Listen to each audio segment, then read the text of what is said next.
Bonjour à tous, bienvenue à notre église Elim. Je suis très heureux, soyez parmi nous ce matin. Vous qui êtes en présentiel et vous qui êtes en ligne, soyez les bienvenus.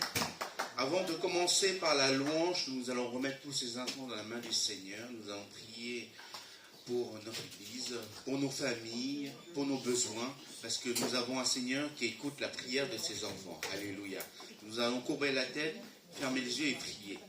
Merci Seigneur pour ta bonté Seigneur.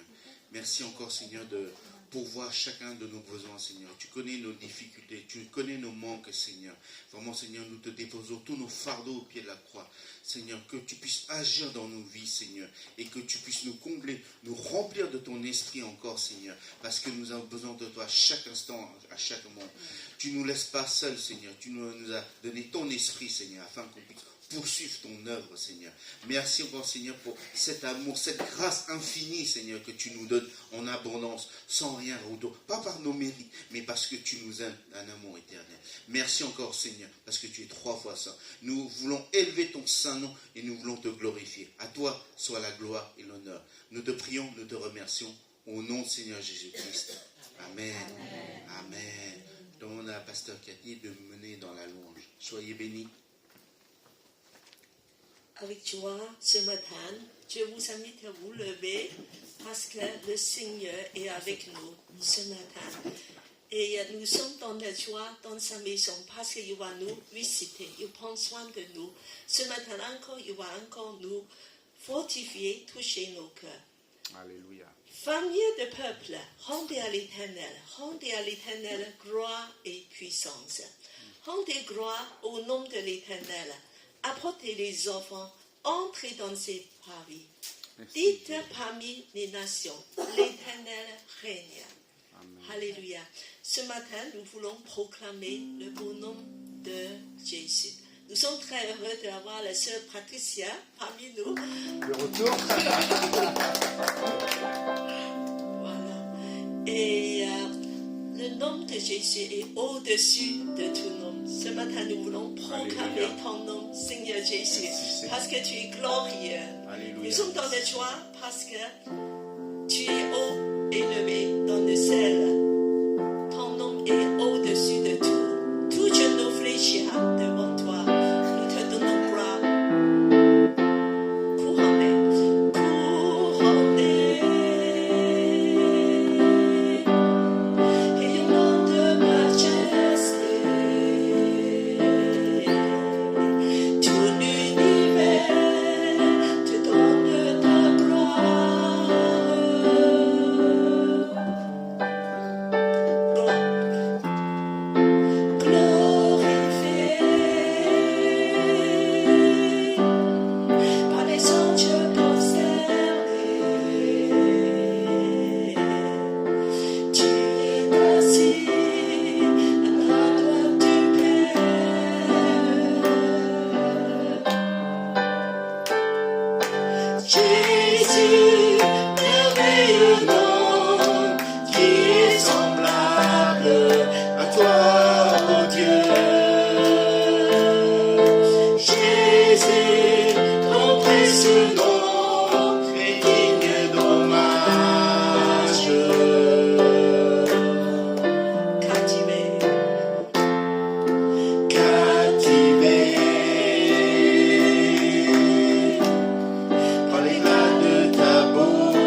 consolateur, divin rocher, libérateur, prince de la paix, Dieu créateur, fils bien-aimé, roi serviteur, Seigneur couronné, commencement, ultime fin, soleil levant, étoile du matin, Dieu tout-puissant, Dieu trois fois saint, sauveur vivant, maître souverain. Oh,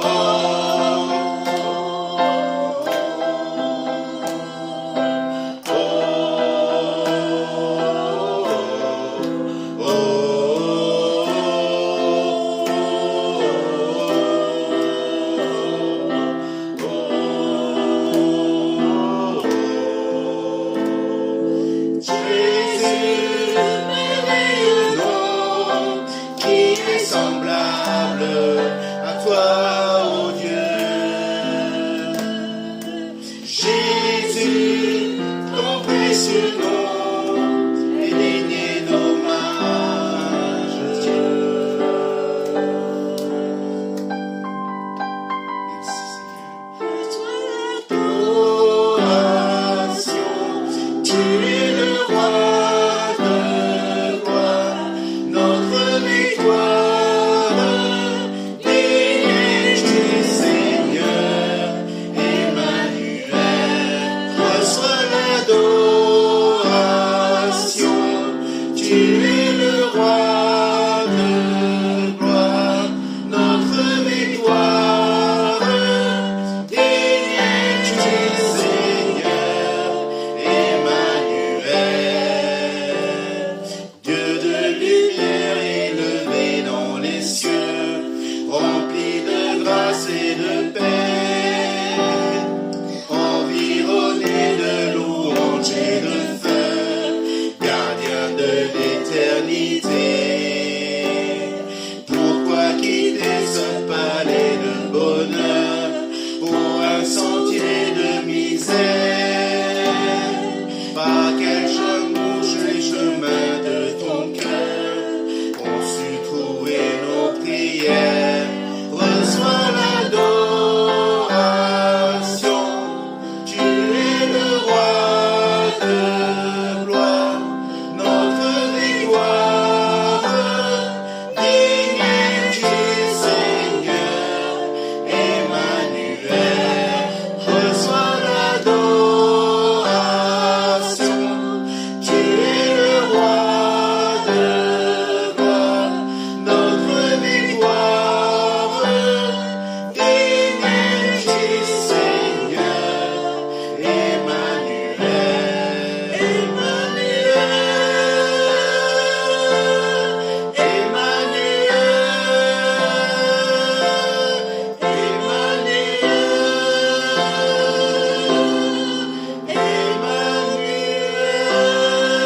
Apportez au Seigneur, il est glorieux. Alléluia.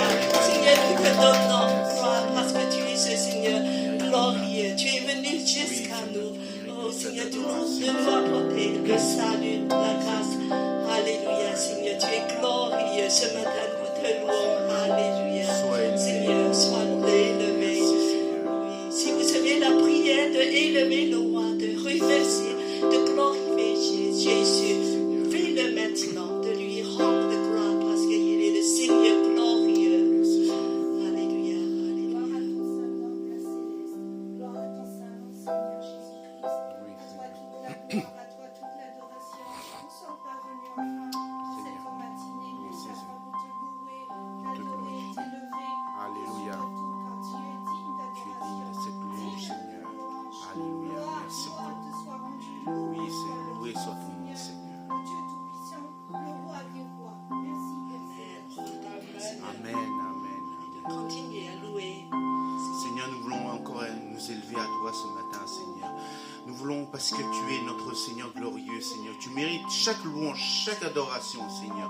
Vraiment, Seigneur, vraiment, nous te prosternons devant toi, Seigneur. Devant ta face, Seigneur, parce que tu es merveilleux pour nos vies. Tu es merveilleux pour chacun d'entre nous, Seigneur. Merci encore, Seigneur. Reçois cette adoration. Reçois cette louange, Seigneur. Alléluia. Alléluia. Merci, Seigneur.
apporter nos offrandes.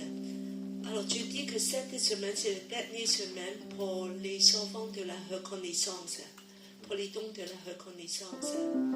Si vous savez encore de préparer les dons de la reconnaissance, vous pouvez mettre dans une boîte jaune, voilà, sur l'étagère. Et on va le laisser devant pour celles qui veulent encore, voilà, d'exprimer la reconnaissance au Seigneur. Amen. Alors, nous reprenons le premier chant, Jésus merveilleux nom. Et nous voulons proclamer le nom de Jésus, merveilleux nom et consolateur, divin rocher.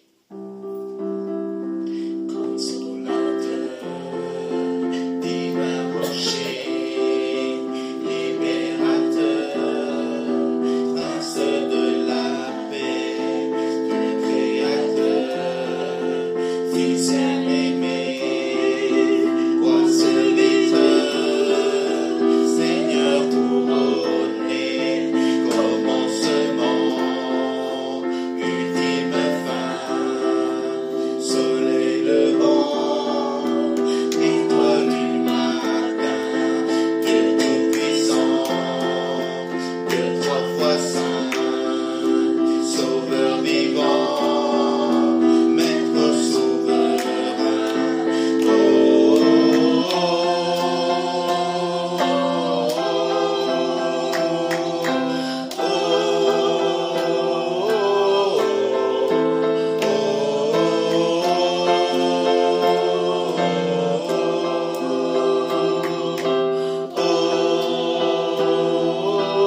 louanges, par nos adorations et par nos offrandes.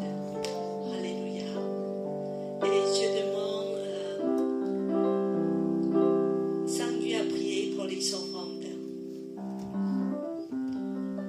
Alléluia. Merci Seigneur pour toute ta bonté, Seigneur. Cette grâce infinie que nous ne méritons pas, mais que tu nous donnes en abondance, Seigneur. Et cette bonne nouvelle que tu as mis en chacun d'entre nous, Seigneur. Que tu puisses bénir, Seigneur, tous ceux qui ont pu donner pour ton royaume. Et que tu aides ceux qui n'ont pas pu bien donner par la suite, Seigneur. Tu nous as montré l'exemple, Seigneur. Vraiment, Seigneur. Aide-nous à poursuivre ton œuvre, Seigneur, à travers nos vies, à travers notre foi en toi, Seigneur. Merci, Seigneur, de bénir tous ces offrandes, Seigneur. Et nous te rendons toute ta grâce et toute la louange à toi et à toi seul. Nous te prions, nous te remercions au nom du Seigneur Jésus-Christ. Amen. Amen. Seigneur, que ton nom soit élevé ce matin encore parmi nous. Amen. Alléluia.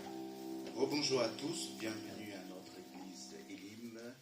Je suis très heureux que vous soyez parmi nous ce matin encore.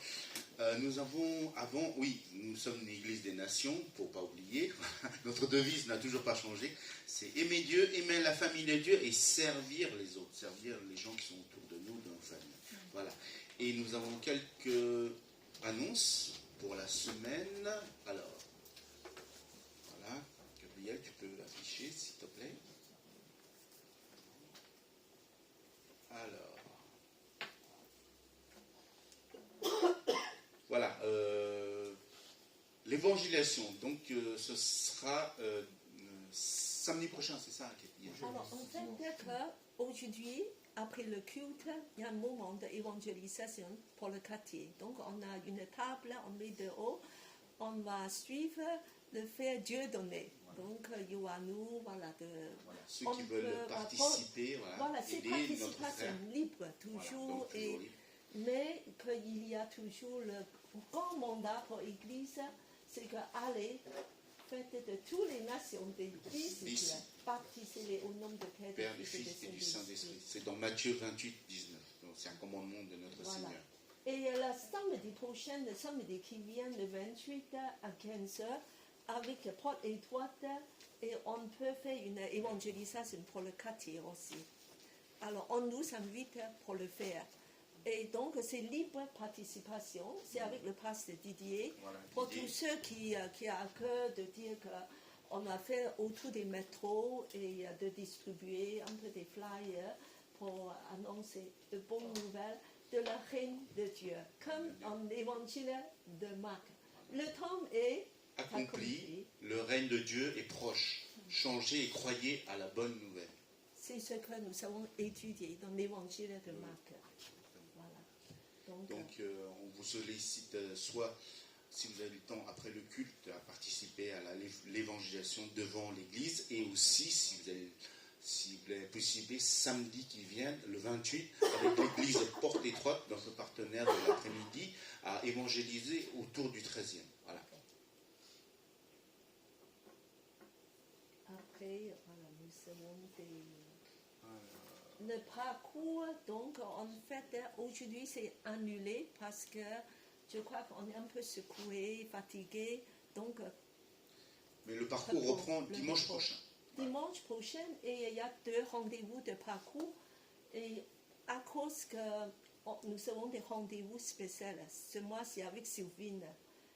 Le mois de mars aura 2 fois avec Sylvine, donc on va faire des ateliers, c'est pour ça qu'on va organiser par rapport des différents intervenants. Donc, le dimanche prochain, chapitre 7. Voilà. Donc, dimanche prochain, on étudiera dans l'évangile de Marc, chapitre 7. Et dans la semaine, Cathy va vous envoyer le podcast sur le groupe, dans le groupe, quoi, pour qu'ils puissent avoir un aperçu des commentaires, voilà, pour approfondir dans la parole.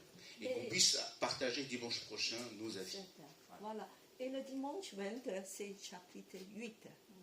Voilà, comme ça, on est prévenu en avance. Et je voulais juste savoir qui écoute des podcasts. Vous pouvez lever la main. Tout le monde, je pense. pour nous aider, non? D'accord. D'accord. Voilà, pour ceux qui n'ont pas encore fait, vous pouvez le faire parce que c'est extrêmement enrichissant. Voilà. Et maintenant, surprise. Bon, c'est pas moi qui va faire la chose. Dun, dun, dun, dun.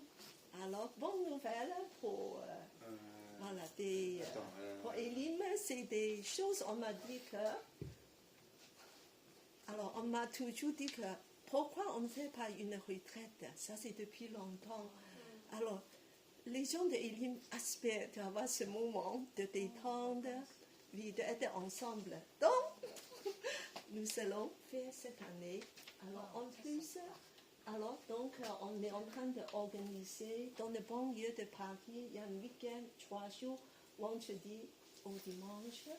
Et nous allons être ensemble de partager des moments conviviaux, détente, mais aussi la parole de Dieu. Voilà. Et c'est chez la sœur Sylvine. Parce qu'elle Elle a un grand domaine. un grand Voilà. terrain avec des arbres, avec une fleuve même. Alors, et c'est un endroit enchanté.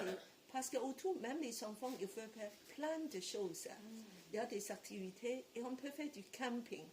Du camping sur son terrain. Donc, c'est prévu pour les jeunes et les enfants de faire du camping. Voilà. Donc, ça nécessite des organisations. Voilà. Et donc, je vous déjà lance ce projet. C'est à vous à venir de me voir. Je dis que je peux faire ceci, je peux faire cela, je peux garder les enfants, je peux faire la cuisine, je peux même apporter des chants, voilà. Et je peux apporter un paro, voilà, quelque chose. Donc, est-ce que vous êtes partants? Celles qui sont partants, lèvent les mains. Donc, comme Cathy a dit, donc, les dates, c'est du 28 au 26 au 28 juin. Donc, si vous pouvez planifier par rapport à votre travail, vos congés, voilà. Donc, voilà, déjà, je vous fais savoir de prendre des congés pendant les 3 jours. Voilà, donc, mais vendredi, ce ne sera pas toute la journée, ce sera après le travail. Parce qu'on sait que les gens travaillent, donc il y aura, ce sera juste après le travail. Quoi. C'est ça, c'est très accessible. On peut prendre le train pour aller là-bas. C'est dans les Yvelines.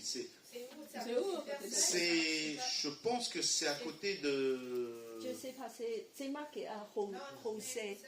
Voilà, vous allez regarder. Rosé. C'est 78. Oui, c'est dans le département où j'habite, mais bon, mon département est très grand. Oui, mais je pense que c'est à côté de Versailles, c'est encore au sud de Versailles. Voilà, c'est très accessible. Voilà, donc c'est on a prévu ça de passer un peu de temps de vacances. Amen. Il y a d'autres annonces? Non, c'est bon. Je donne la parole à notre pasteur Cathy pour le message de jour. Soyez bénis.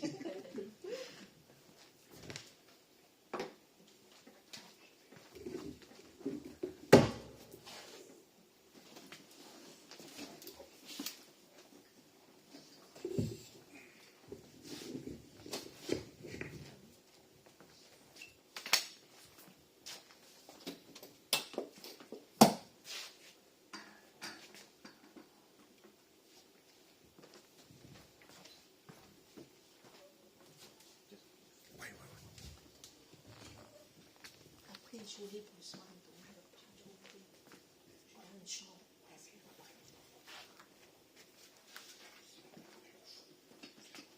Yes. Voilà. Vous êtes bien, le petit troupeau de Dieu. Alors donc, nous sommes très contents, surtout que ce matin, je vois Nathalie, je vois Patricia qui est de retour, et après aussi des voyages missionnaires. Et c'est un moment où tu peux nous partager quelque chose la semaine prochaine. Voilà. Donc, ça sera formidable. Et puis, que ce matin, je voulais, de partager l'évangile de Marc, parce que nous sommes en train de étudié. Donc, je voulais approfondir dedans, remarquant que c'est un chapitre très long. Donc, c'est pour ça que on m'a approfondi dedans. Alors, pour ceux qui ont déjà peut-être écouté attentivement au podcast, qui connaît la réponse, je vous dis de vous retenir, de ne pas dire la réponse, parce que tout à l'heure, je vais vous poser une question. Alors, pour ceux qui connaissent la réponse, de ne le dire rien, pour que les autres puissent réfléchir et de répondre. C'est des techniciens. Et celui-là, c'est bon? Oui. Oui. Voilà. Donc, on m'entend bien? Oui. D'accord. Alors, on a contemplé Jésus. Finalement, tu dis que Jésus est invisible. Comment on peut contempler? Pas du tout. L'évangile de Marc nous a présenté beaucoup d'identités et des portraits de Jésus. Alors, je voulais faire une petite révision. Nous avons déjà eu 7 identités. On a déjà étudié, la plupart c'est dans le chapitre 1. Alors, donc, je vous pose des questions. Alors, le Marc chapitre 1, déjà. Alors, qui peut dire quelques identités de Jésus? Comme ça? Agneau de Dieu. Non. Non. Non. C'est pas encore là. C'est parce que jusqu'à maintenant, Marc n'a pas encore révélé ça. Non. Ça, c'est nos connaissances, viennent de d'autres évangiles de la Bible. Alors, selon l'évangile de Marc, verset 1, déjà qu'il y a 2 identités. C'est un homme de Dieu. Fils de Dieu. D'accord? Fils de Dieu. Et en fait, il a dit, Fils de Dieu, ça signifie Jésus est divin. Parce que il vient du ciel, il vient de Dieu. C'est pas n'importe quel fils. C'est Dieu. Fils de Dieu, c'est un terme qui signifie Jésus est Dieu lui-même. Et il y a encore quoi? Fils de l'homme. Fils de l'homme, c'est un petit peu plus tard. Ça, c'est dans quand ça, c'est il a chassé. Oui. Fils de l'homme, c'est aussi très bien. Fils de l'homme, ça veut dire il est venu nous rejoindre, de marcher sur cette terre. Et le premier mot, c'est quoi? L'évangile de Marc. Jésus, quoi? Jésus, pas seulement Jésus, mais Jésus, Christ. Ah, Christ. Christ, c'est une identité. Christ, c'est pas son nom de famille. Jésus, c'est son prénom. Christ, c'est son titre. Ça signifie quoi? Messie, en hébreu, Messie, Christ, c'est grec. Alors, Messie, ça signifie quoi? Roi. Roi, c'est bien. Il y a quelqu'un qui se souvient. Jésus est le grand roi qui vient sur la terre pour nous conduire dans le royaume de Dieu, sur terre. Voilà. Et encore, il y a d'autres identités. Et qu'est-ce qu'on peut me dire? Pendant son baptême, alors il y a 2 identités qui s'est révélées. Ça, c'est en verset 11. Verset 11. Mon fils bien-aimé. Fils bien-aimé. Voilà. Ça veut dire quoi? Ça signifie quoi? Il a la bénédiction du Père? Non. Pas exactement. Fils bien-aimé, c'est un terme qui vient de Genèse. Lié avec qui? Oui. Avec qui? Adam. Non. Abraham, qu'est-ce qu'il a fait avec son fils? Dieu lui a demandé de sacrifier son fils. Voilà, c'est ce fils bien-aimé, Isaac. Donc Jésus, c'est le nouveau Isaac. Voilà. C'est quand il dit que tu es mon fils bien-aimé. Ça veut dire que Jésus est venu de faire un sacrifice. Tu es le nouveau Isaac, mon fils bien-aimé. Et après, le suite, il a dit que en toi, je prends tout mon plaisir. Ça vient de Ésaïe. Ésaïe, alors ça signifie quoi? Il y a des significations. Je crois que c'est 42. 41 ou 42. Mon serviteur, qui fait tout mon plaisir. Jésus est le serviteur de Dieu. Parce que dans Isaïe, il y a un portrait spécial du serviteur de Dieu. Il y a des poésies, je crois qu'il y a 6, qui chantent serviteur de l'Éternel. Un des chants les plus connus, c'est le 53, chapitre 53. Le serviteur, oui, qui est brisé pour nous et de porter nos péchés. Donc, serviteur de Dieu, Jésus est venu de nous servir. Est-ce que ça ne te touche pas? Il dit que je suis pas venu pour être servi, mais de vous servir. Le Fils de l'homme est venu pour servir et non pas être servi. Et de donner sa vie pour les rançons du monde. Donc, toutes ces identités, moi je dis que si tu veux connaître Jésus, il faut méditer. Il faut méditer de dire que Jésus, tu es ça, ton nom, tout ça. Et en fait, l'évangile de Marc nous révèle l'identité de Jésus dans les différents portraits. Très profond, il ne va pas dire directement, parce que Marc, c'est une personne qui sait jouer un petit peu de nos curiosités. Il ne va pas dire carrément, il va faire une façon sous-entendue. C'est un petit peu comme dans un policier, il va donner des indices ici et là, jamais direct. Donc c'est à nous à chercher pour des lecteurs attentifs.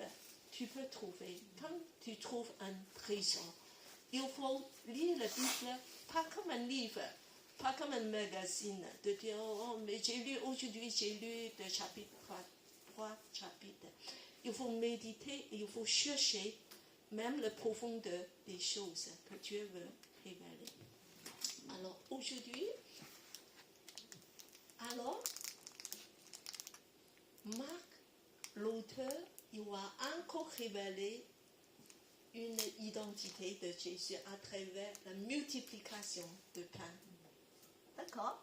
Alors, sans rien dire maintenant, tu sais bien cette histoire, c'est une des plus connues dans la Bible. Jésus, voilà, avec 5 pains et 2 poissons, il a multiplié, rassasié une multitude. Alors, qu'est-ce que ça révèle l'identité de Jésus? Avant qu'on va chercher des indices, alors de suite tu penses, qu'est-ce que ça peut révéler comme le portrait de Jésus, son caractère, sa nature ou son identité? Quelqu'un qui peut multiplier du pain, voilà, comme ça, et qu'est-ce que ça peut bien être pour Jésus? Quelle est son identité? Alors, quelqu'un qui peut dire, qu'est-ce que ça peut te penser de Jésus? Jésus est quoi? David! Alors, Jésus est quoi si on peut multiplier du pain et du poisson? Il est quoi? C'est trop général. Tu ne peux pas préciser un peu qu'il est Dieu. D'accord. Et un petit peu plus, voilà, il peut transformer des choses. Et il y a tout. Qu'est-ce que ça peut te dire? Jésus est quoi? Il est identité. Alors, si vous ne savez pas, on va chercher, comme dans le policier. On va attendre tout ça. On va chercher tous ensemble avec des indices. Alors, le suivant. Alors, je vous ai donné des indices soulignés pour que vous puissiez essayer d'être attentif. Alors, on va lire. Donc, je vais... alors, ici, on va commencer avec... ici, après, on va alterner. D'accord, alors ce côté, allez, voici. À leur retour, les apôtres se réunissent auprès de Jésus et lui rendirent compte de tout ce qu'il avait fait et de tout ce qu'il avait enseigné. Alors c'est le retour de voyage missionnaire, un petit peu comme Patricia. Voilà, on va continuer. Un compte rendu. Alors, il leur dit, venez à moi, dans un endroit isolé, et vous prendrez un peu de repos. Il y avait effectivement beaucoup de monde qui allait et venait, et ils ne trouvaient même pas le temps de manger. Ils partirent dans la barque pour aller à l'écart dans un endroit désert. Mais beaucoup les virent s'en aller et revenus de toutes les bourgades. On a couru à pied et les devança à l'endroit où ils se rendaient. Aussi, quand Jésus descendit de la barque, il vit une foule nombreuse. Il fut pris de pitié pour eux parce qu'ils étaient comme des brebis sans berger. Alors il se mit à enseigner longuement. La suite, voilà, ça déjà donné un peu décidé. Allez, continue. Il se faisait très tard. Ses disciples s'approchèrent de lui et lui dirent, cet endroit est désert, il est déjà tard. Voit donc ces gens aussi s'installer dans le Voilà. village d'environ, ça c'était de quoi? Mais Jésus leur répondit, donnez-leur vous-même à manger. Ils lui demandèrent, faut-il que nous allions acheter pour 200 pièces d'argent de pain et que nous leur donnions à manger? Jésus reprit, combien avez-vous de pain? Allez voir. Ils allèrent se renseigner et revinrent lui dire, il y a 5 pains et 2 poissons. Alors il leur ordonna de faire asseoir la foule par groupe sur l'air des verres. Allez, continue. Pique-nique. Les gens s'installèrent par terre par rangées de 100 et de 50. Jésus prit les 5 pains et les 2 poissons, leva les yeux au ciel, prononça la prière de bénédiction et partagea les pains. Puis il donna les morceaux aux disciples pour qu'ils les distribuent à la foule. Il partagea aussi les 2 poissons entre tous. Tout le monde mangea avec satiété. Satiété. Oh là. On ramassa les morceaux de pain qui restaient. Il y en eut 12 paniers pleins. Il restait aussi des poissons. Or, ceux qui avaient mangé ces pains étaient au nombre de 5000 hommes. Alors, quelqu'un qui peut me donner un peu des idées, après ça, la lecture, qu'est-ce que ça peut projeter comme le portrait de Jésus? Il est C'est un homme, un Dieu de compassion. compassion, voilà, c'est ça. C'est que Compassion. il voit la détresse des gens. D'accord, et c'est pas mal. Et encore d'autres? Et Gabriel, Il agit comme un berger pour nous, il répond aux besoins des 5000 personnes qui sont venues. Bonne réponse. Waouh, on va applaudir parce que c'est la réponse, c'est que C'était avant le berger. oui. Voilà. Donc maintenant, mais Sylviane a dit aussi, bravo, mais comme elle était au début, je voulais juste arrêter. Je sais, j'ai spoilé. Oui, voilà, arrêter. Mais ce que Marc veut dépeindre Jésus, c'est le berger. Le berger. D'accord? D'habitude, on pense ce miracle, on ne pense pas Jésus comme un berger. N'est-ce pas? On pense peut-être que Jésus transforme des choses, voilà, des éléments, une autre nature parce qu'il est surnaturel, il est le Dieu puissant et il transforme des choses. On ne pense pas. Mais ce qu'avec tout ce qu'on a allez, depuis le début, tout ce que j'ai souligné, vous allez voir pourquoi. Je vais expliquer. Alors, en fait, dans Saint-Édouard, un endroit isolé. Je vais expliquer plus tard. Repos. Un berger conduit ses brebis au repos. Le bon berger. faire reposer ses brebis. Alors, et ton cas, c'est évident, n'est-ce pas? Jésus voit tous ces gens comme des brebis sans berger. Voilà. Donc, c'est Marc a choisi des mots avec soin. C'est volontaire. C'est pas qu'il a dit juste quelque chose comme ça. Parce que c'est un verset cité de l'Ancien Testament. Voilà. Et ça, c'est cité tout à l'heure. Je vais demander à Maurice à lire ce verset. C'est pas juste une pensée, comme ça. Tout ce qu'il a fait, c'est préparé avec soin. Alors, après, on a continué. Alors, ici, à la fin, 39, l'herbe verte. Tu dis que peut-être que Jésus veut dire que voilà, c'est le printemps plus que ça.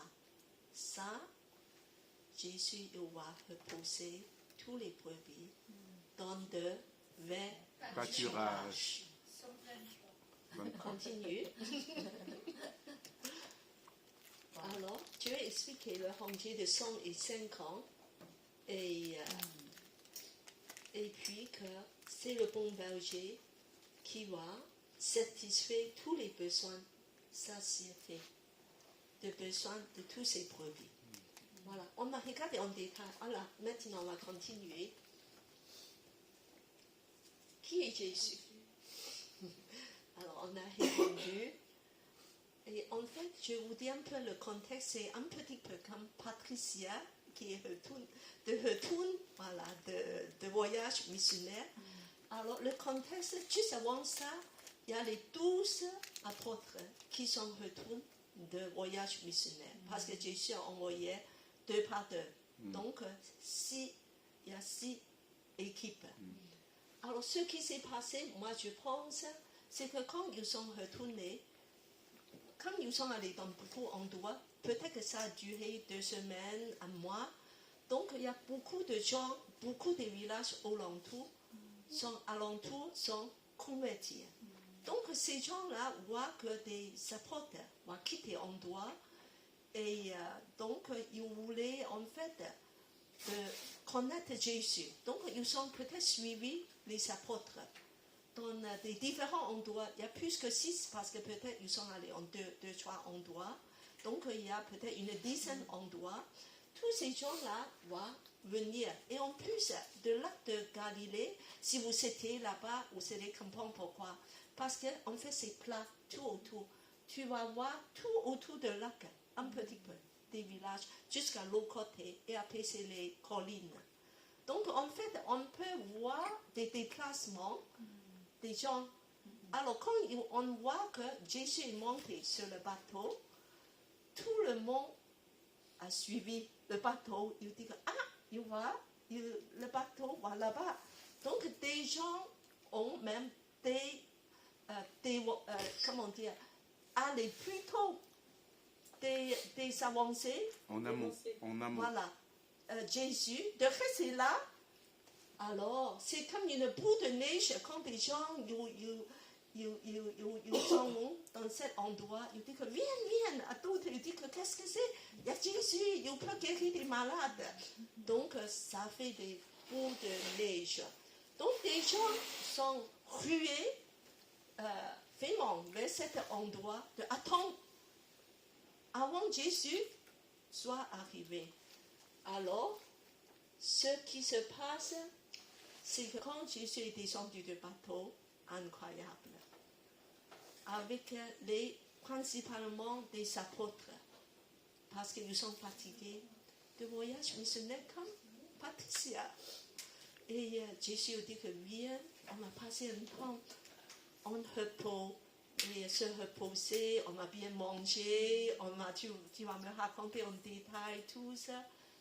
Et quand ils sont descendus du bateau, ils voient des milliers de gens. Alors, plus de vacances, fini. Au boulot. Pas vacances. Il faut servir des gens. Il faut servir des gens.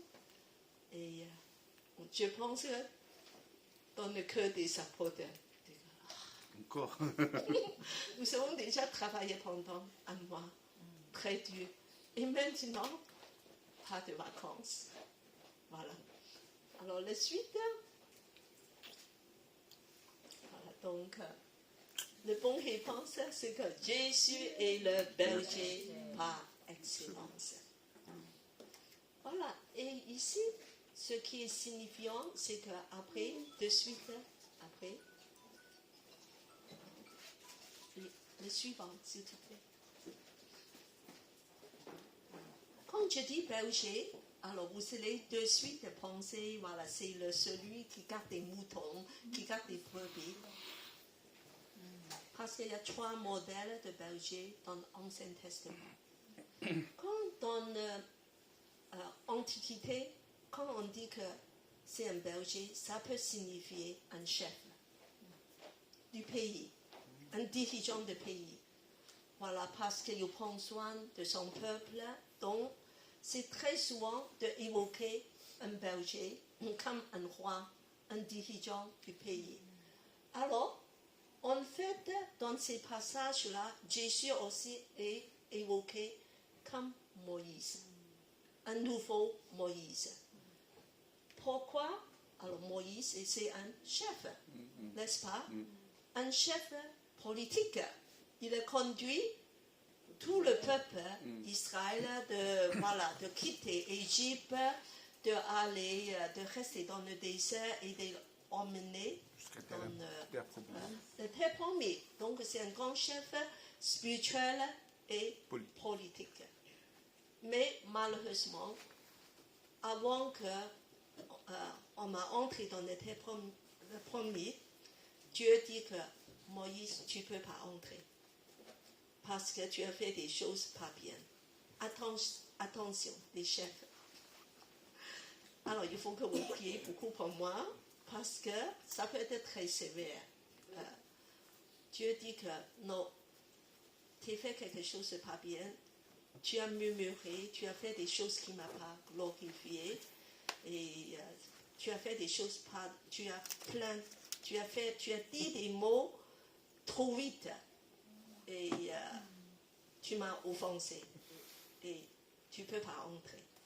Et à ce moment-là, Moïse il dit que si c'est comme ça, Seigneur, il faut que tu fasses quelque chose pour ce peuple, il faut que tu élèves un autre chef pour les conduire, militaire, spirituel, un grand chef.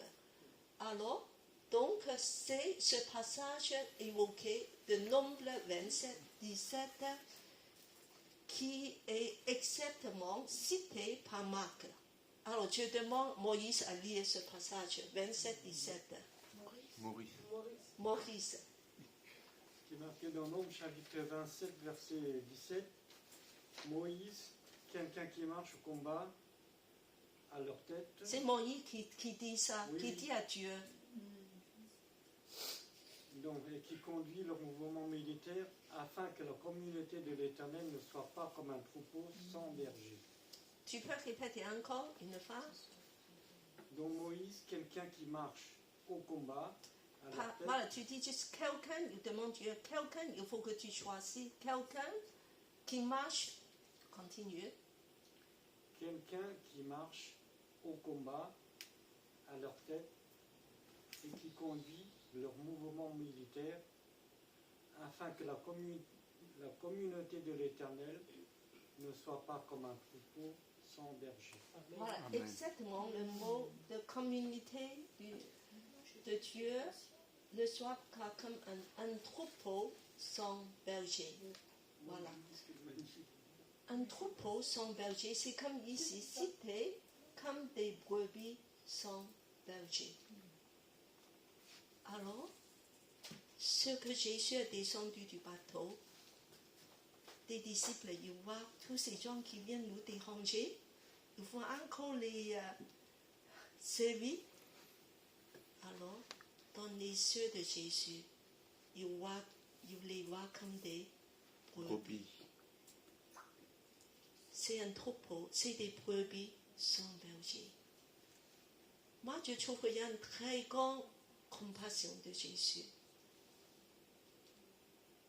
Jésus les voit comme des brebis souffrants, blessés, égarés, errants, qui souffrent, affamés. Et non pas comme des gens qui viennent de prendre le temps, de prendre leur énergie. Jésus, il a les yeux d'un berger, remplis de compassion. Ce sont des brebis. Oh, sont tellement misérables. Il a pitié d'eux, son cœur est ému de compassion. Combien de fois, nous, quand on voit des gens, on ne voit pas comme ça. On est un peu indifférent. On ne pas du tout. Mais cette cœur du berger est exactement ce que Jésus te voit. Aujourd'hui, ce matin, Jésus te voit. Comme un berger, il te voit tout ce qu'il y a, tes besoins. Ton cœur, si tu as un cœur brisé, si tu as besoin de guérison, si tu as besoin d'un pansement, est-ce que tu es perdu, tu es loin, il va te chercher. Et est-ce que tu es affamé, il va te nourrir. Un berger par excellence. Et en fait, Jésus est comme ce leader, bien sûr, de nous conduire dans un nouvel exode. Nous sommes le peuple de Dieu et Moïse a conduit le peuple d'Israël de quitter l'esclavage. Et Jésus, il nous a fait quitter l'esclavage du péché, de nous conduire dans le royaume de Dieu. Marc, il veut nous signaler, il y a un nouveau exode maintenant pour entrer dans le royaume de Dieu. Nous sommes tous en train d'aller dans un autre endroit. Alors, on va continuer. Alors, le deuxième modèle de berger, c'est David. Jésus, c'est un nouveau David. C'est déjà démonstré dans le portrait de Messie. Le Messie, c'est le David, c'est la ligne de David. Souvent, que David dit c'est le grand roi, n'est-ce pas? C'est le plus grand roi, David, le Messie. Mais ici, alors, c'est aussi, il y a des passages cités, le Messie berger après le modèle de David. Pourquoi? Dans l'Ancien Testament, Dieu est extrêmement en colère auprès des chefs d'Israël dans le pays. Tous les chefs religieux, chefs politiques, chefs sacrificateurs, tous ces leaders spirituels et aussi politiques, ils ne s'occupent pas bien le peuple de Dieu. Et tu vois que l'histoire du livre de Juge, vous avez lu, c'est bizarre des juges, non? Au début, ça va encore. Vers la fin, c'est des juges extrêmement bizarres, comme Samson.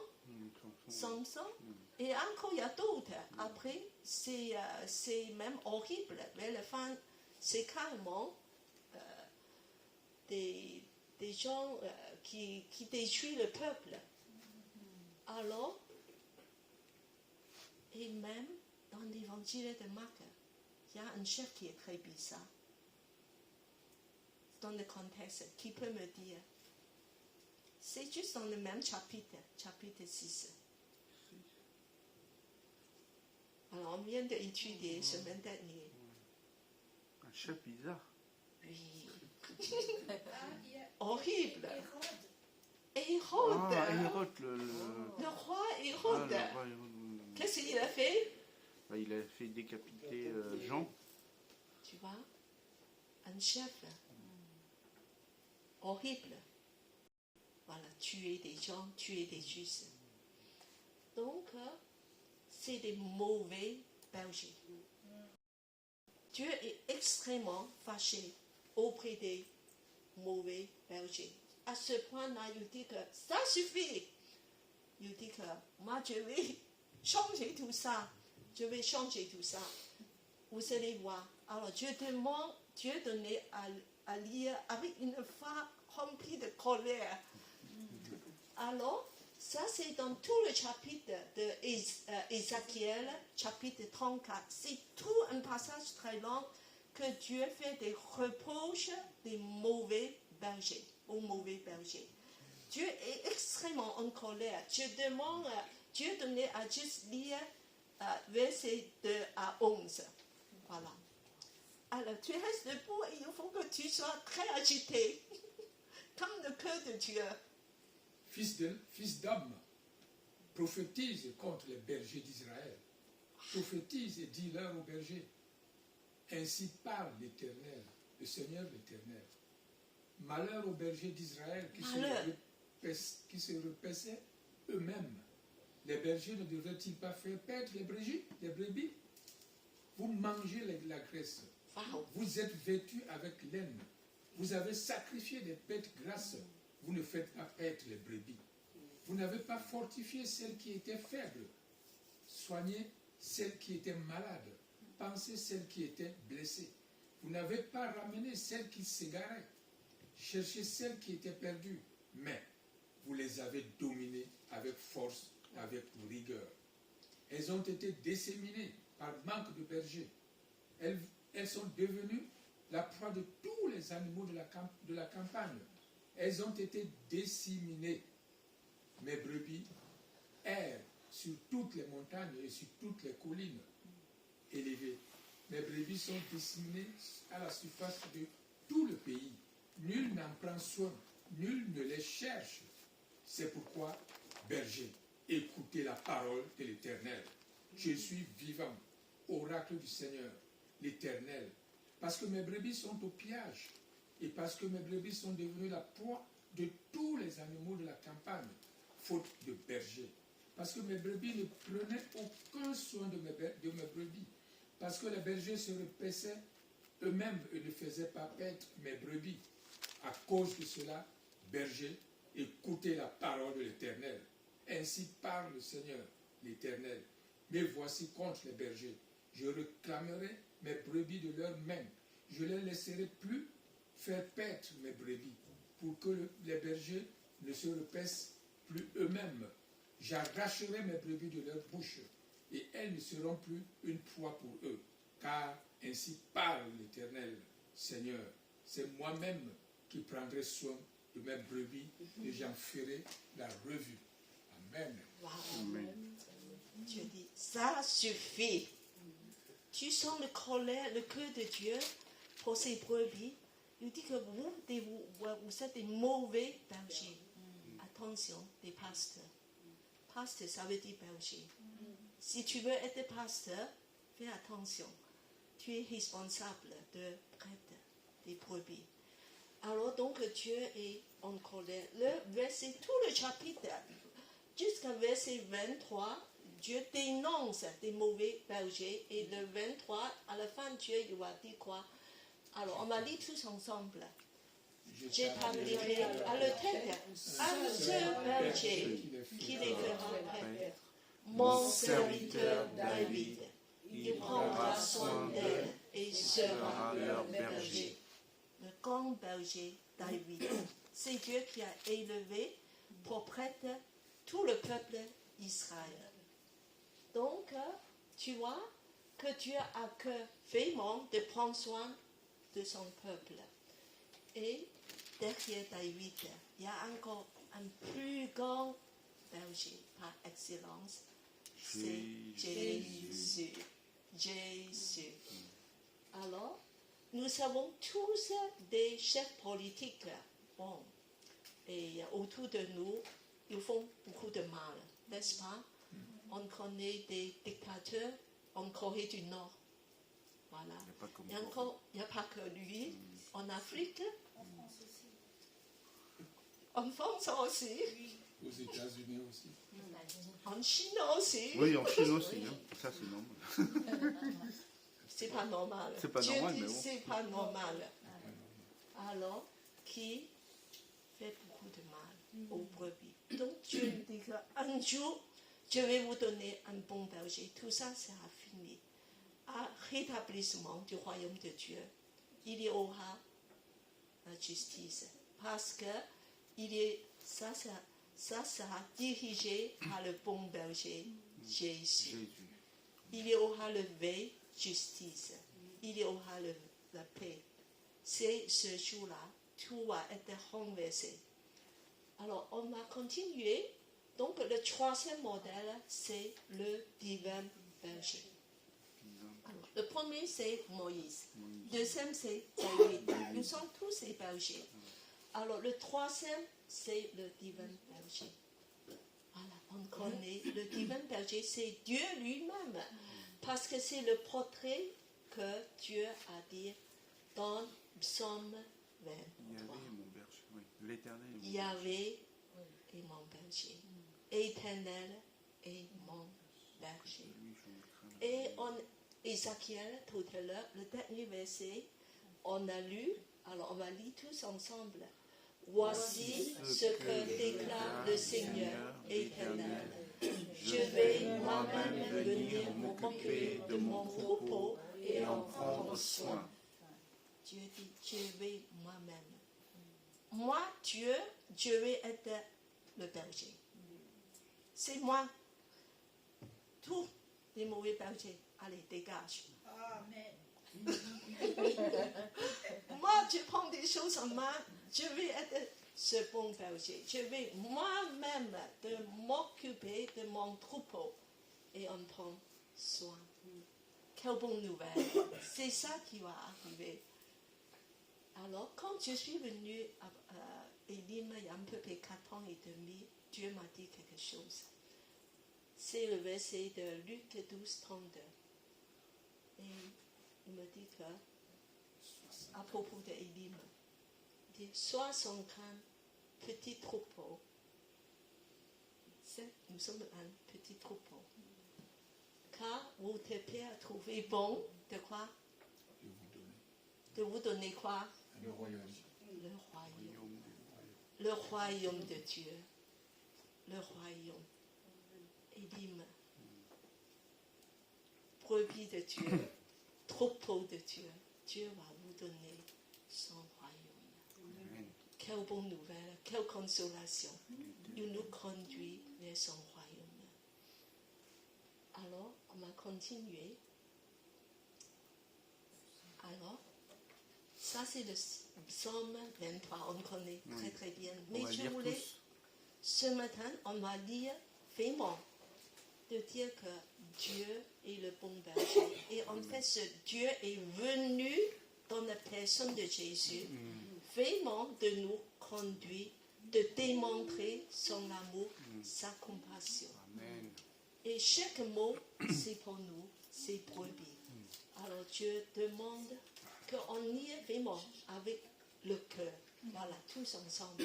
L'Éternel est mon berger, je ne manquerai de rien. Il me fait reposer dans les verts pâturages. Il me dirige près des eaux paisibles. Il restaure mon âme. Il me conduit dans les sentiers de la justice. À cause de son nom, quand je marche dans la vallée de l'ombre de la mort, je ne crains aucun mal, car tu es avec moi. Ta houlette et ton bâton, voilà mon réconfort. Tu dresses devant moi une table en face de mes adversaires. Tu oins d'huile ma tête et ma coupe déborde. Oui, le bonheur et la grâce m'accompagneront tous les jours de ma vie et je reviendrai dans la maison de l'Éternel pour la durée de mes jours. Amen. Quel berger magnifique. Éternel est mon berger. Il est ton berger. Pour cette raison, tu le manquerais de rien. Il a la provision pour tout. Premièrement, c'est toute la nourriture qu'il va nous donner. Tout ce que vous avez besoin, spirituellement et aussi physiquement. Je sais que parmi nous, il y a des gens qui vont peut-être de dire que moi j'ai besoin de plus de manger. Spirituel, mais aussi physique. On a besoin d'être bien nourri physiquement. Mais alors, il va conduire tous ces brebis dans des verts pâturages riches. Pour nourrir. Oui, verts, waouh. Imaginez que tu es une brebis, tu es allé dans un prairie. Tu vas couler devant ces Tu vas manger tous les herbes. Oui, donc du lait fraîche. Waouh, c'est là Dieu va te nourrir. Jésus, quand il est descendu du bateau, il voit tous ces gens affamés. Qu'est-ce qu'il fait? Il est nourri. Avec quoi? Avec du pain et... Avant ça, Avant ça, voilà, sa parole là-bas. premièrement, Enseignement. il enseigne. De suite, il enseigne. On va vraiment être très attentif. S'il est ce bon berger, il voit d'abord vos carences spirituelles. Tu manques, t'es maigre. T'es maigre. T'es maigre. Il voit spirituellement ton carence. La carence spirituelle. Et il se mit de suite, c'est quand il n'en pouvait plus. Oh, il dit comment mes brebis pour être dans cet état misérable. Il dit que mange. Donc il les enseigne. Il les nourrit avec la nourriture spirituelle. C'est ce qu'il a besoin. C'est ce qu'ils ont besoin le plus. Tu vois? Aujourd'hui, quand on voit des gens qui souffrent, malades, tout ça, on dit que vite, on va les apporter de l'aide. Mais en fait, avant ça, ils ont vraiment besoin de la nourriture spirituelle. C'est ça leur remède. C'est ça le vrai remède qui passe avant tout. De les donner la parole de Dieu. De les nourrir avec l'enseignement de la vérité, de la Bible. S'ils sont nourris, c'est bon. C'est ça qui va guérir tout le cœur brisé. Premièrement, c'est une guérison intérieure. Avant que tu vois la personne malade, mais premièrement, c'est enseignement, la parole de Dieu. Est-ce que vous êtes sur la parole de Dieu tous les jours? Est-ce que vous passez le temps avec Jésus, être nourri tous les jours? C'est très important d'être nourri par la parole. Et beaucoup de chrétiens sont restés dans la carence, misérables, faibles. C'est parce qu'on est mal nourri. Tu n'as pas la parole de t'es nourri avec les séquences. T'es nourri avec des choses n'importe comment. Nourri revient à la parole de Dieu. Être nourri. Que c'est ça qui va te rendre fort. Même une 2 minutes dans le métro, essayez d'aller écouter la parole de Dieu. Essayez de suivre un plan de lecture biblique. Est-ce que vous suivez ça? De lire, avoir un plan de lecture biblique. Amen. Et ceux qui suivent ça, lèvent le main pour voir un peu un plan de lecture biblique. Il y a pas mal, c'est bien. Et pour ceux qui n'ont pas encore fait, moi je veux dire que adopter un plan, de faire ça, être nourri tous les jours, c'est important. Tu le vois pas ça de suite, mais je veux dire que dans 1 an, tu vas voir la différence. Dans 5 ans, tu vas voir, tu vas être transformé. Et c'est très important. On va vraiment à la base des choses. Je ne manquerai de rien. Tu vas manquer de rien. Tu vas te nourrir spirituellement et physiquement. Pour ceux qui ont manqué des choses, peut-être de vivre d'une façon misérable. Jésus va te nourrir aussi, te donner aussi de l'aide. Alors, Et verset 3, qu'est-ce que c'est beau? Il restaure mon âme. Il va te renouveler. Tu es fatigué. Jésus dit que viens à moi. Je vais te conduire. Jésus va te donner une nouvelle direction. Te dire que Dieu connaît tes projets pour toi. Dieu connaît le chemin pour toi. Viens me suivre. Jésus va te nourrir, il va te conduire dans le bon chemin. Et après, versets 4 et 5, tu es en danger. Il y a des moments où on va passer par des l'ombre de la mort. De nous-mêmes, au fond du gouffre. Moi, je suis passée par des fonds de gouffre. Et je sais qu'est-ce que c'est, ça veut dire de mourir. Mais aussi, parfois de nos familles, n'est-ce pas? On voit le détresse. Il y a des jeunes, il y a des enfants en train d'être perdus. L'ombre de la mort. Mais quand Jésus est ton berger, je ne crains rien. Je ne crains rien, car tu es avec moi.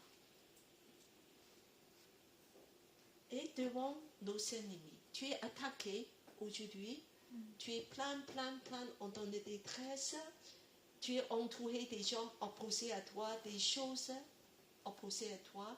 L'ennemi t'attaque. Verset 5, tu dresses devant moi une table. Tu es sous haute protection. Amen. Parce que je suis ton roi. Je mets une table devant toi, que tu as la victoire sur tes ennemis.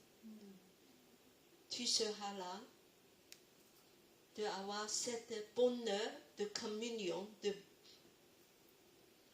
avec moi, de fester, de faire le festin, d'être dans mon banquet. Et l'huile sur la tête, c'est dans l'ancien monde, quand tu es dans un banquet, on met du parfum d'huile dans ta tête pour que ça coule, que ça sent bon. Ça veut dire beaucoup de joie, beaucoup de bénédiction. Et il remplit ton coupe, le coupe déborde, avec du bon vin, avec la joie. Il met une table devant toi, devant tes ennemis. Il dit que tu es avec moi, Dieu te protège, tu es sur ma table. Tu vas avoir la joie et une banquet avec moi. L'ennemi, il ne peut pas te toucher. Tu es sous haute protection. Et verset 6, je vous invite tous à lire. Quelle joie! Le bonheur et la grâce m'accompagneront tous les jours de ma vie.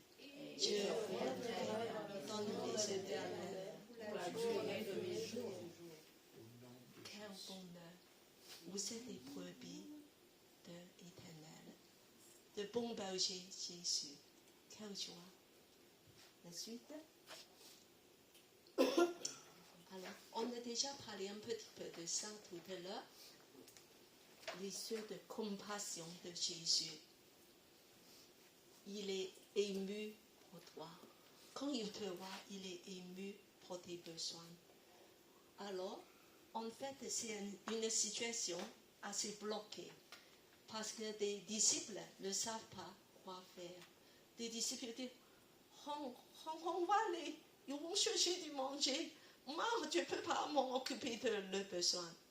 Jésus dit non, donnez-le vous-même du manger. Et c'est possible, tu n'exagères pas. Tu sais à combien de personnes? 5000 hommes, avec des enfants, des femmes, 10 000. Tu peux imaginer 10 000 personnes affamées. Le vent vide. Parce qu'ils n'ont rien à manger. Jésus a accompli un grand miracle. Il va multiplier du pain et du poisson, sandwich de poisson, de poisson grillé. Il va nourrir tout le monde. Il a fait impossible parce qu'il est un Dieu de miracles. Il peut rassasier tous tes besoins, tout ce que tu peux penser. Alors, on va continuer. Ce matin, je vous pose une question. Qui est Jésus pour toi? Est-ce qu'il est ton berger?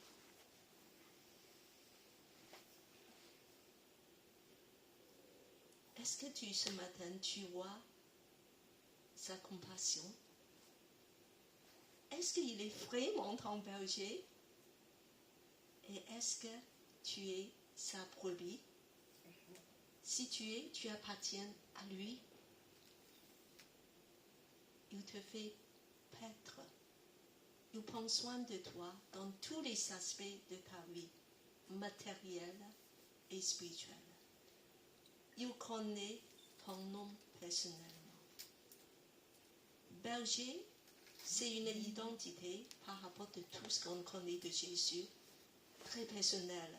C'est une relation personnelle d'intimité, de l'amour. Jésus, c'est pas seulement un Messie, le Fils de Dieu. C'est bien tout ça, le Saint de Dieu, et il est ton berger. Quelle que soit la situation, il ne t'abandonne pas. Il ne te délaissera pas. Tu sais, tourne-toi vers lui avec simplicité et confiance. La compassion de Jésus me frappe. Il vous regarde, il te regarde avec les yeux d'un berger. Il voit tous tes besoins. Et il voit le fou comme des brebis affamées, égarées, blessées, perdues. Et il est touché par ta peine, ta souffrance. Tu le sais. Éternel est près de ceux qui ont le cœur brisé. Il ne reste pas indifférent.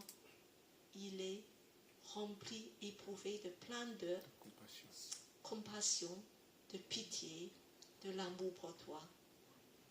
Il veut t'apporter de l'aide, de secours, de soutien, de soulagement. Et il n'y a aucun domaine où il ne peut pas gérer. Il dit, viens à moi, ma brebis, tu appartiens à moi, je t'aime. Alors, ta situation, il le connaît. Je voulais que maintenant, vous pensiez à un besoin réel dans ta situation concrètement. Ça peut être spirituel ou matériel. Alors, vous pouvez fermer les yeux, de faire l'appel à ton bon berger, Jésus. De te voir, de inviter dans ta situation. Ça peut être professionnel, ça peut être familial, ça peut être encore très personnel. Et tu lui demandes maintenant à prendre soin de toi. En particulier dans ce domaine que tu souffres et tu luttes. Invite Jésus le berger. Tu es sa brebis. Il a dit, tu ne manquerais de rien. Tu ne manquerais de rien. Il va te faire du bien. Il suffit juste à prier à lui et à l'écouter. Et il a dit que mes brebis entendent ma voix. Je connais mes brebis et il me connaît. Approche-toi de bon berger, de cultiver cette relation d'intimité avec lui. Dépose tes fardeaux, ton cœur, tes besoins devant lui. Il est ton berger. il t'aime, il est rempli de compassion. Et à la fin, je veux dire que Jésus, le bon berger, va te rassasier à satiété. Tu seras comblé. Il y a toutes les ressources en lui, la nourriture, la protection, la direction. Il va te diriger comme un bon berger. Viens nourrir de sa parole tous les jours. Passez du temps avec lui. Tu n'auras jamais faim, jamais soif. Il va te soigner, il va guérir ton cœur. Il va guérir aussi ton corps. Ton berger désire te paître, te prendre dans ses bras. Lui, le bonheur et la grâce t'accompagneront tous les jours de ta vie. Amen. Amen. Amen. Amen. Alors le suivant, nous voulons chanter ce psaume 123. Je demande Patricia a prié. Voilà. Seigneur Dieu Tout-Puissant, nous élevons, nous élevons ce midi pour te dire merci. Merci pour cette bonne nourriture que tu nous as délivrée à travers ta servante Cathy, Seigneur mon Dieu. Que ta parole puisse nous nourrir, nous fortifier, Seigneur mon Dieu, nous équiper, Seigneur mon Dieu, pour aujourd'hui et la semaine à venir. Et comme, Seigneur mon Dieu, tu nous le commandes, que nous puissions chaque jour nous nourrir, Seigneur mon Dieu, non pas des choses de la chair, mais de ta parole, Seigneur mon Dieu. Alléluia. Que nous puissions chaque jour, Seigneur mon Dieu, méditer, Seigneur mon Dieu, ton identité, Seigneur mon Dieu, afin que nous puissions mettre nos pas dans tes pas, te suivre, obéir à ta parole, Seigneur, Alléluia. afin de grandir en sagesse, en sanctification, Oui, et de devenir, Seigneur mon Dieu, des témoins vivants, Seigneur mon Dieu, Toi, de ta gloire, de ta grandeur, Seigneur mon Dieu, tout autour de nous. Merci, Seigneur mon Dieu, pour tous tes bienfaits. Au nom puissant et glorieux de Jésus, j'ai prié. Amen. Julie.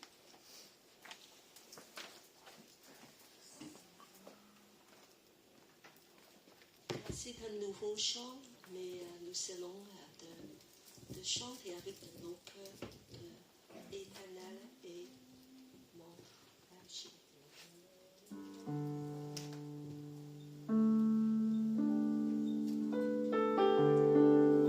On va tous se lever pour chanter ce chant.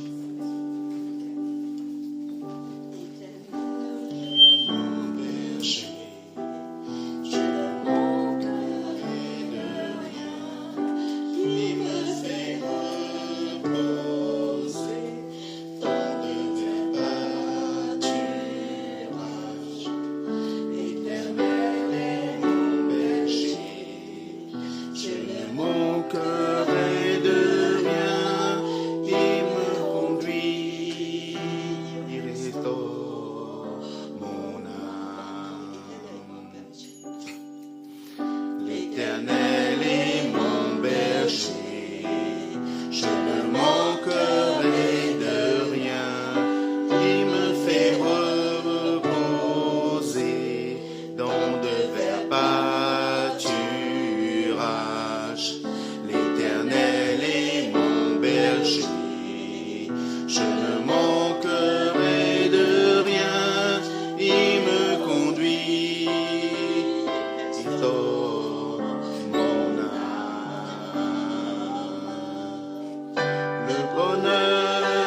les jours de ma vie. J'habiterai dans ta maison, oh Seigneur, tous les jours de ma vie. Tous les jours de ma vie. Tous les jours de ma vie. Alléluia, merci Seigneur. Mettez-toi dans ta maison, Seigneur. Merci Seigneur.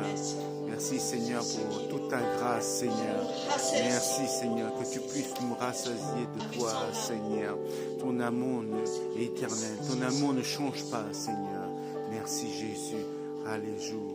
Tu es notre bon berger, Seigneur. Amen. Amen.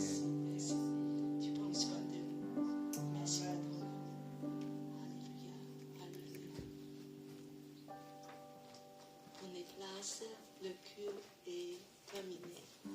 Restez dans le bonheur comme des brebis de Dieu. Nous sommes tous ces brebis. Tous les jours